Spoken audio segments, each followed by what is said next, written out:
Good evening, good evening. This is our Finish First program. I am Judge Dawson, and as you see, I have my mask ready. We always have to obey the laws. You know I'm stern with that. But I'm in my courtroom, I'm in my chambers, and I'm bringing you this information for our Finish First program, our leadership program, where we are taking probation beyond the normal thought process of probation. I am taking this to the level where we are pros.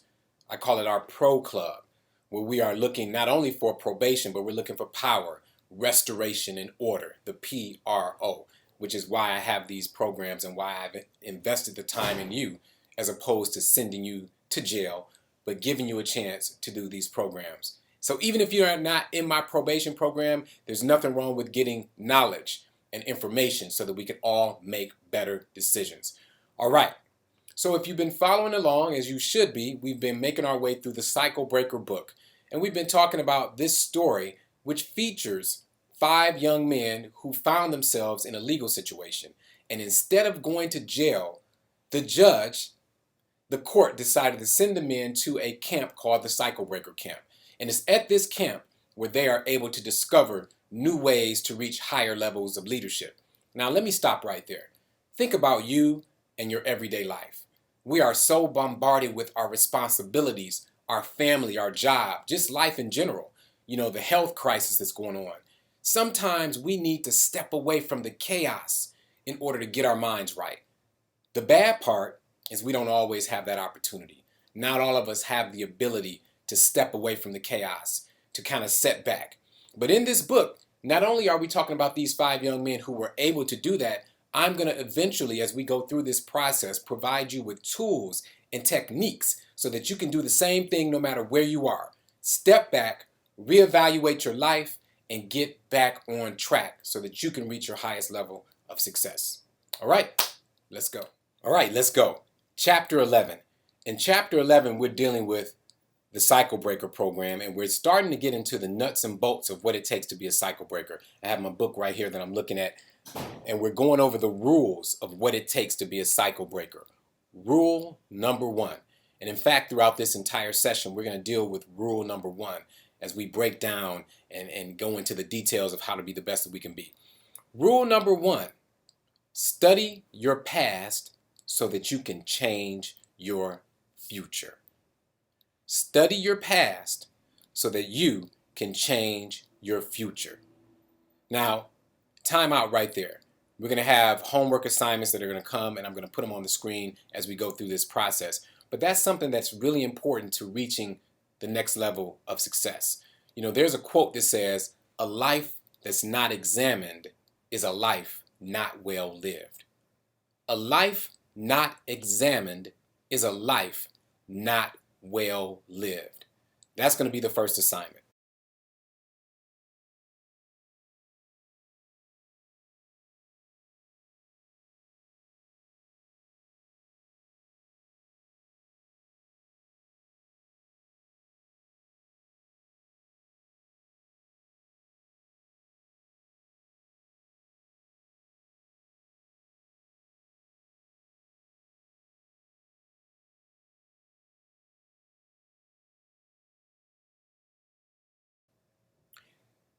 Study your past so that you can change your future. Your past plays a major role in your life. And your past is directly related to your future as well as your present situation. So what do I mean by that? What do I mean by your past is directly related to your present situation? We're going to look at a few categories, a few areas that we need to analyze. Take a look at your relationships. Your relationships, whether they are the friendships that you have, your intimate relationships, the relationships that you have with your family. Your past is directly related to your current relationships. Think about it like this. How do you feel about family relationships? Are you one that says, you know what, your family will bring you down, your family, can lift you up? Whatever it is that you feel right now about family relationships is directly related to the past and how you've navigated through the relationship with your family. Do you come from a family that's always arguing and always fighting?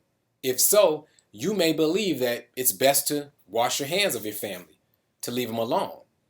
Or do you come from a family that's very supportive, one that supports you in everything that you're trying to do? If that's your case, then you're going to have a totally different approach to family and your relationships. So that's the first area. When you think about your relationships with your family, that is something that has directly affected where you are right now and how you deal with them. Let's talk about your ideas or your mindset about commitment. If you are not a person that likes commitment, maybe that's because somehow, somewhere down the line, you have been betrayed by somebody in your family, your friends, or your intimate relationships. And now, when you think about commitments, you're thinking, that's something that doesn't last. I don't want anything to do with it. It doesn't work out for me. But the key is, whatever it is that you feel right now about commitments and family and relationships is directly related to what has happened in your past. So in order for you to get to the point where you understand, why is it that I can't commit? Why is it that I don't trust people? I don't trust police officers. I don't trust the legal system. I don't trust my family. Think about the reason why, and I'm telling you, you will find that it is directly related to some event that occurred in your past. So that's why analyzing your past is so very important. How do you feel about connection? Maybe you feel that there is no connection between people. Maybe you feel that there is no reason to get these forging connections where people are trying to relate and trying to move to next levels. That's because of something that may have happened in your past. What about your children? Do you have children? How do you raise your child? Or what is your ideal about having children? Or what's your feelings? What are your emotions when it comes to whether you do or do not have children? Regardless of that, and regardless of where you are, the point is, if you look at your past, that has an effect on where you are right now in regard to that. So we're talking about relationships and how your past directly affects where you are right now in your view and handling of relationships. Now let's talk about your finances. That's just as important, right? Your financial decisions, where you are right now financially, the decisions that you make on a financial level, they are directly related to your past and how you've been raised or what you've been taught or what you've been through. So for instance, right now, are you in debt? Are you in debt right now? Do you owe someone more money than you are able to afford or you're able to repay? If so, it's based on a decision that you made in the past, right? At some point, you decided to put yourself in a situation where you either took out a loan or borrowed from somebody, a family member or a friend, and now you're in debt.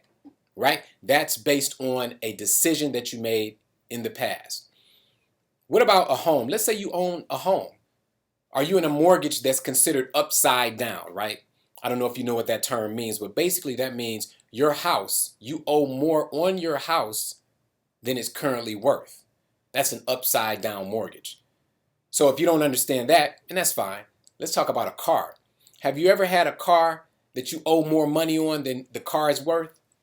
Hopefully you've all said yes to that, because just by the nature of vehicles as an asset, it is known that as soon as you drive a car off the lot, at least 90% of them, they lose value. So you are paying more for the car than it's worth.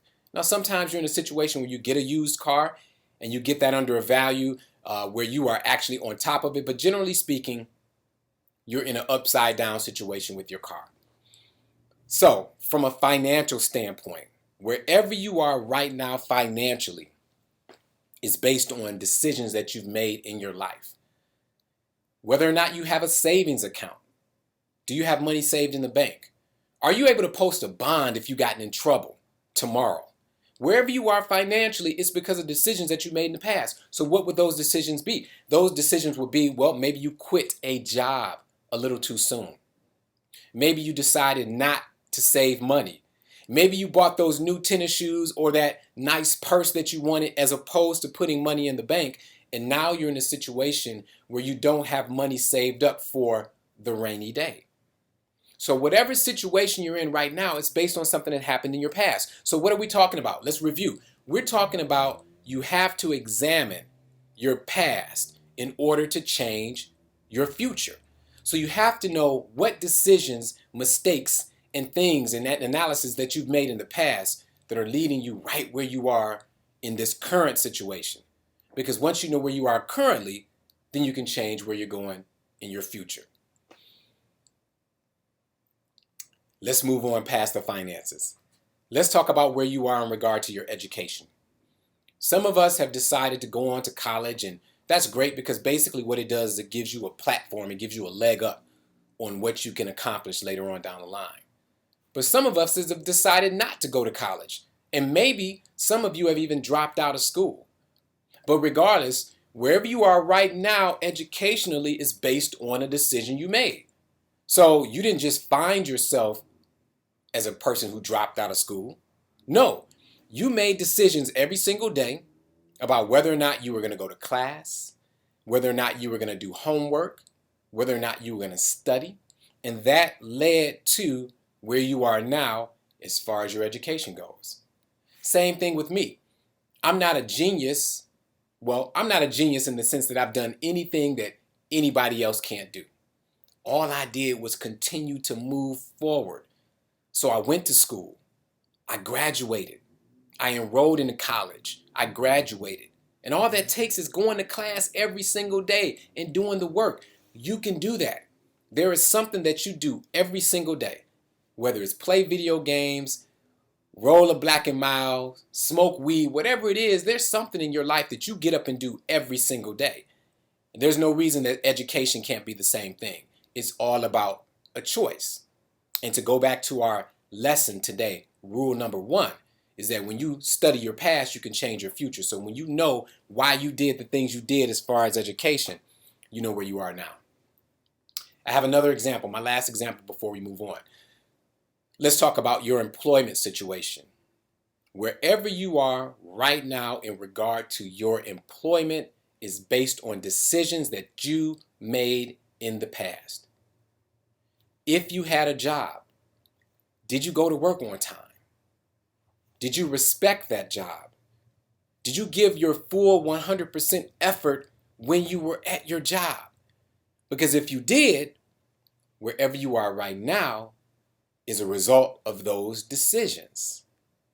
Same thing applies to if you did not give your all, if you did not give your best, if you did not show up on time, you are probably in a situation right now that reflects that attitude toward work. So with all that being said, look, here's the key for this lesson. You have to study your past in order to know where you are going in the future. All right, so now let me go to the book specifically. Now in chapter 11, some of you may have the book, some of you may not. Chapter 11 starts out with the young men going for their daily lesson. Now, they didn't get to their lesson just by magic. Because this camp was set up for them to understand themselves, to get more intimate with who they are and their abilities, they had to kind of hike to the location where the lessons were. In fact, they began hiking, walking, then jogging. Yes, running. And once they got to the location, they were forced to do exercises, stretching, yoga, things like that. Now, how does that relate to what we're talking about today? Well, let me tell you exactly how it relates. In order to be the best that you can be, in order to change and direct your future, part of it, a big part of it, is to make sure that you are taking care of your health. And there are a few ways you can do that. 1, your immune system has to be built up. Now, come on. That should go without saying, right? I'm sitting here with a mask in my hand. You all are under, a statewide directive to wear masks. I mean, we know what's going on nationally and what the pandemic did to this country and to this world. So you know that it's important to have your immune system built up. Now, that doesn't mean you're going to be able to avoid every situation that comes your way, that you're going to be able to avoid every illness, but you'll be stronger for it. How do you build your immune system? You take good care of your body as to what you put in your body. So let me talk about that for a moment. We all like to kick it. We all like to have a good time. But are you poisoning your body by what you put in it? Alcohol, drugs? I mean, think about it. If your body was the equivalent of what you may want to call a Rolls Royce or something very high priced, would you put the same mess in it that you've been doing to your body? Think about that. So my point is, your body has to be prepared for any level of success that you want to reach. It's no point of becoming a millionaire, getting that great job, starting a family, getting off probation so that you don't have to worry about going to court. There's really no point of accomplishing any of those major goals if your health is not together. Because, ladies and gentlemen, at the end of the day, your health is your wealth. That's why it's important to wear your mask. That's why it's important to build your immune system. And then the next level, you have to exercise. And again, we can go right back to the theme that we started with. Study your past so you can figure out your future. So if in the past you were not physically active, if you don't weigh on the scale the weight that you want to weigh, if you don't look the way you want to look, and most importantly, if you don't feel the way you know you need to feel in order to be the best that you can be, you have to change that. So you have to look back at the past and figure out, what do I need to do now so that my future is a little bit better in regard to my health. So for me, fitness is very important. If you know me, you know yoga is also a major part of my life. In fact, I offer yoga for my probation program. It's part of the pro program. You can do yoga with me on Saturdays to get your body together. And the reason we do that is because you want to remain flexible, not only physically flexible, but mentally flexible. And that's what physical exercise, yoga, breathing, building your immune system, all of that works to your benefit. So you have to determine, where are you physically? Are you at your peak position? Are you where you want to be physically strong so that you can make sure that your future is the best that it can be? If not, you need to change that. And that's where we are in this story of the cycle breaker. All right. So once they made it to the location for the lesson, we're going back to the book. It was time to then talk about the steps to actually apply the rule that we talked about. The rule again, study your past so that you know your future. So how do you do that? Basically, part of being a cycle breaker is that you have to know the cycles that you need to break. How can you break a cycle that you are unaware even exists? And it's not that you're unaware of the activity. Maybe you're unaware of the need to break the cycle. So what I mean by that, if you drink every day, you're not unaware that you drink. You know that. But maybe you're not aware of the fact that you need to break that cycle in order to live your best life, in order to get that new job, in order to make sure that your relationships don't continue to fail, in order to make sure that you're able to make it off of probation. You have to break that cycle. Drinking may be one of those cycles. Maybe it's the use of marijuana. You know that you use it every day, but maybe you're not aware of how it's slowing you down, how it's keeping you from getting the job that you know that you can get. So the key here is that in order to break any cycle, you have to know about it, and that relates to knowing your past so that you can determine your future. Homework break right here, something that I need you to do. I want you to make a list of cycles in your life that you know you need to break. And I want you to take some time to think about it, because none of us want to admit, we don't want to think that we have things we need to work on. We want to think that everything that's happening in our lives, well, it may be the result of the government or the judge or the police. We don't really want to take responsibility and say, you know what, if I change X, Y, and Z, then maybe the result would change. Or if I learn how to deal with police officers on the street, maybe I won't be put in a position where they're trying to harm me physically, or I'm in front of a judge. There's always something you can do, at least 1% of responsibility. Because if there's not, then we're hopeless. Forget about it. There's no point in making goals. There's no point in setting goals. Because if you can't control any part of your life, then what are we here for? But all of us know that that is not the truth. There's a thing called free will. There's a thing called your desires, your goals, your ambitions. You can set the goals and you can take the steps to reach those goals. But you have to first determine what in your life you're going to take responsibility for and what cycles you need to break.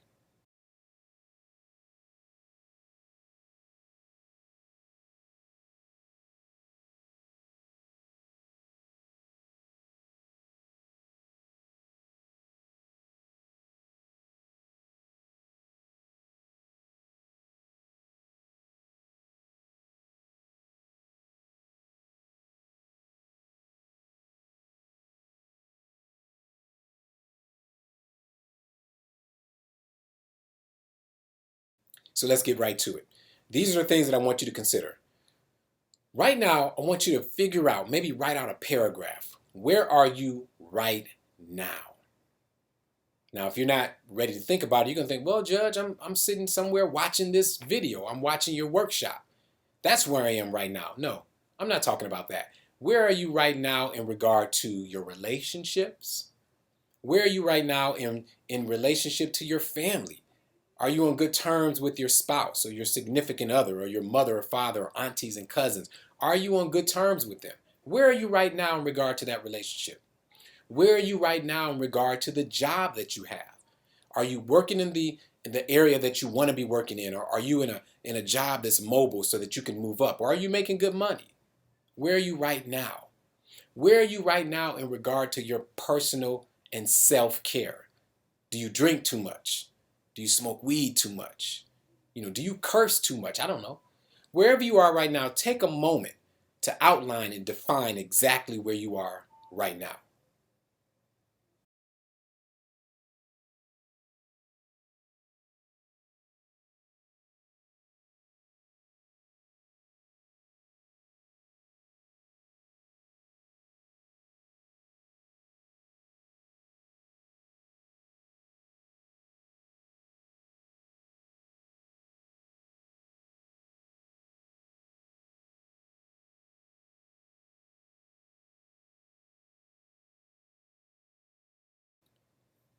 The next step. How did you get to the place that you are right now? And that's the topic that we've been talking about. That's what we're dealing with as far as examining your life. If you are in a great space, because keep in mind, not all of your history is negative, and it doesn't have to be. In order to be a cycle breaker, it does not mean that you have to have terrible experiences. No. Being a cycle breaker means that you're just going to take your life to the next level, whatever it is. Because your cycle could be stuck in, just doing the same thing over and over again, making the same amount of money, having the same opportunities. Maybe now you want to take it to another level. So being a cycle breaker does not mean that your life is terrible and that everything is in pieces and fragments. So when we talk about where you are right now, maybe you're in a good space. But then the next step, and what I want you to do right now, is outline exactly how you got to the place that you are right now. If you're in a great job, what steps did you take to get to that position? Because maybe that's something that you'd like to share with someone you care about. If you're not in a great job, or if you're in a job that you dislike, what led to that point? What was the breakdown? Was it a breakdown with your communication with your supervisor, with your boss? Was it something you did? Why are you in the position that you're in right now? Educationally, job-wise, physically, mentally, financially, in every area of your life, you can analyze why you are at the space that you're in. Because remember, that is the only way that you're going to make it to the next level. Do it now. First, define where you are in the areas that are very important to you. And then next, write out exactly how you got to this position so that you can either change it or you can capitalize off of it by taking it to the next level. Let's go.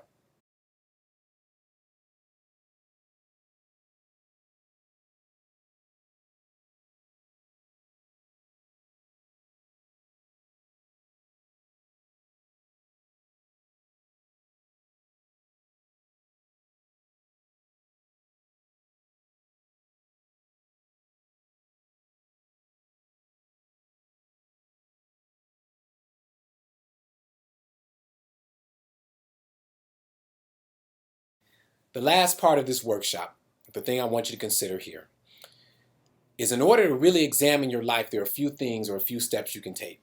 All right, and I have my notes here. Examine your family. We already talked about that. Look at your family situation. Look at your relationships in your family. Look at the people who you rely on the most. Are they helping you or are they hurting you? Have they helped you get to where you are if you are happy where you are? Or did they help you get to where you are if you're not happy with where you are? What's going on with the family? The next one, examine your influences. Who's important to you? Who do you listen to when things get rough? Is that a good person to be in your life? Or do you need to upgrade even dealing with that person, your influences? The next one, your environment, your actual physical environment. Are you in a space that allows for your personal growth? Or are you in a space that kind of keeps you boxed in and keeping you from being the absolute best you can be? Think about that part. And then, like we said before, in order to break those negative cycles, go right back to the list. What are the negative cycles in your family that need to be broken? Maybe people didn't graduate from college or high school. That's a negative cycle that needs to be broken. What's a negative cycle that exists in your influences? Hey, maybe Tony is a great friend, but maybe he drinks too much. Or maybe Michael is your boy, but he always wants to kick it. So look at your influences, the good and the bad. What are the negative cycles that you need to stay away from? So that's your influences. What about in your environment? What are the negative cycles in your environment? Every environment has good and bad, right? You know, if you live in the hood, like I grew up in the hood, there's a beauty of the ghetto. There is truly beauty in the ghetto. But at the same time, there's that ugly side. So we have to figure out and identify what are the bad parts about this neighborhood or this environment that I'm in. It doesn't have to just be where you live. It could be your work environment, your relationship environment. Analyze the good parts and the bad parts about your environment. All right. So as we conclude, your homework is there. It's not even for me, it's for you. In order to be the best you can be, we have to continuously analyze and reevaluate our situations and how to get to the next level. I am here to serve you. I am here to give you takeaways, and I want you to take it all. Take them, use them, recycle them, give them to somebody else so that we can all be cycle breakers. See you next time.